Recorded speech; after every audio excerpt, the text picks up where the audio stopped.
here is my new toy, my Citroen 2CV that I bought from Austin Coulson out of Arizona. It's great to have it here. I'm pretty excited about it.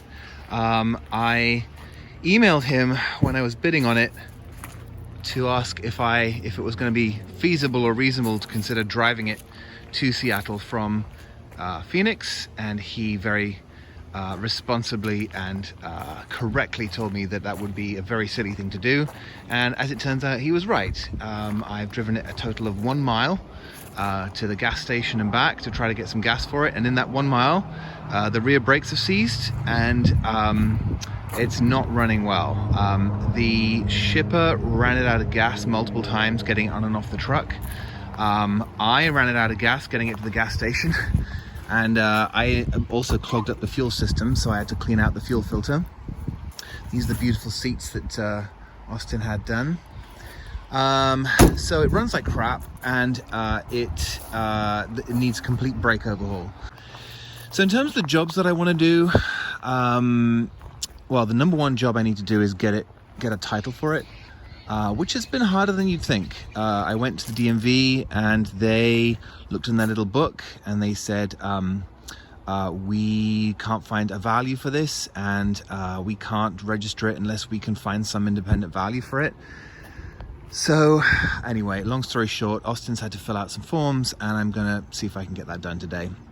So that's job number one. Job number two is get the brakes done, because I can't take it anywhere unless it's got decent brakes. Job number three is to get some rear seat belts in it, which I've ordered, so they'll go in as beautiful seats. Job number four will be getting the engine running well. It's not idling well, and that's, you know, I was aware of that when I bought it, and it's also not, it's not happy. So we need to do some work on that. Job number five is to get some little clips, little pop snaps on the back here so that I can roll the roof back and keep it rolled. Because, you know, what's the fun of driving a 2CV in the summer unless you can roll the roof back? Body-wise, I mean, it's not great. I mean, it looks good from 10 feet away, but when you get close up, you can see like the guttering down here is gone. There's little bits of rust all over the place, and the floor pans are, I mean, I don't know how bad they are, but they're not great. So I mean, it's a driver. It's not currently it's not a show car at all. So I'm gonna have to think about whether I just want to live with the corrosion or whether I actually want to do something about that. So that's going to be more of a longer term thing. Oh, in the background is our other air-cooled vehicle. And it's interesting, actually, I was thinking about the difference between these two. That van is £3,500. This is £1,300. This is 30 horsepower. That is something like 70 horsepower. And honestly, the van does a pretty good job of keeping up with modern traffic. I can cruise at 65, 70. I can load it up with 500 pounds of gear and it gets up hills all right. So in terms of power to weight ratio, this, I mean, I've never owned one of these. This should have a reasonably similar performance to this. I have everything that I need. I have all the paperwork that they've asked me to bring. The $882.28. I have a face mask, and I cannot think of a logical reason why I will not be the proud owner of some plates in half an hour. Well, that went about as well as could be expected. The 2 points of contention that we had to go through are the value of the car and the weight of the car. With the value of the car, what they normally do is they turn to this NADA book that has the values of every car ever, except a 1976 Citroen 2CV. And what they told me is that if the value that you've paid for the car is more than $2,000 less than the value the book says you should have paid for the car, they can charge you the amount the book says. Had the car been a 75, they would have gone to this page and they would have said, oh, Mr. Curry, it looks like the average price of a 75 is $18,600 and you've only paid $8,900. So this sounds a bit fishy. To me, these values seem rather spurious because I don't think it's average condition, because frankly, you can get a really, really nice 2CV for 18,600. I think maybe it's average sale price, and most 2CVs that sell are really nice, maybe. You'll notice also on this page, there is no weight listed for the 2CV. Every other vehicle has a weight. The 2CV does not. And they said, well, you know, we don't know what the weight is. And I was like, well, you can look it up on Google.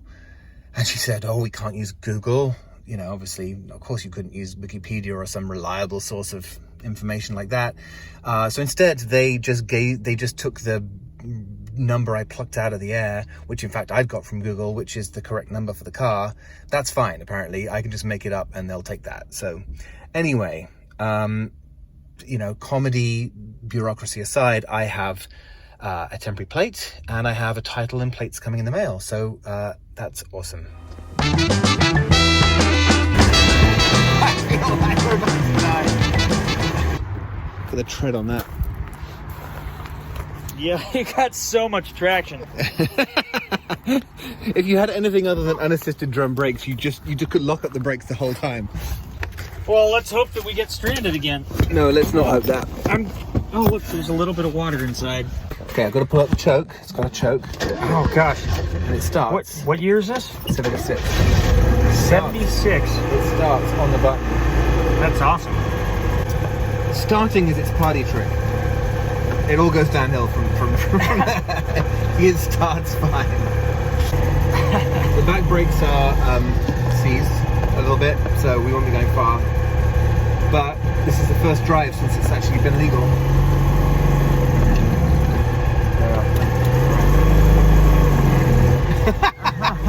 It doesn't have the power to overcome the brakes. Oh, you know why? Because I'm in the wrong gear, that's why. Well, you're starting in third gear. Oh, hey, funny. Yeah, it's amazing. Whoa. Woo. Now it's rich. It's rich, yeah. All right, where should we go? Should we try a hill? There's kind of hills in every direction. There are hills in every direction. Oh. There we go. Yeah, look at that. There we go. We should open the top. What are we doing? The top, yeah, all right. Not while we're driving. No, not while we're driving. It's a bad plan. What is that noise? Oh! Hey! There we go. There we go. It's not tuned very well, so it like fourth gear feels ludicrously optimistic. Yeah, it really does. This is third. Wow. It's actually running way better than it did the other day. Oh, I feel so much more optimistic about it since we took it out. I'm so glad I did. Yeah, this is great. Don't get in an accident. We would die for sure. It's paper thin. Yeah, it's like riding in a soda can. You should see, when you lift up the hood, you should see how it wobbles. Oh my God. That scared me. I thought for sure you're going to run into the post. I have so much confidence in the handling. Dude, the body roll was unbelievable. I know. Oh. It's only funny if you go around corners really fast. Careful, this hole's too big. I know, You're gonna get stuck. It's designed for the French countryside. There you go. Look, didn't even notice. It smells good. Well, it just smells... It smells of success. It smells hot. Like you're burning the new plastic. Yeah. Right? The guy painted some of the engine. So that's what's happening. All that paint is dripping off underneath the car. Wow, we've successfully done double the amount of mileage that I did the last time. And we haven't even gone a mile. Oh. Oh man. Yeah, these brakes need some attention. I need to get used to not crunching first gear.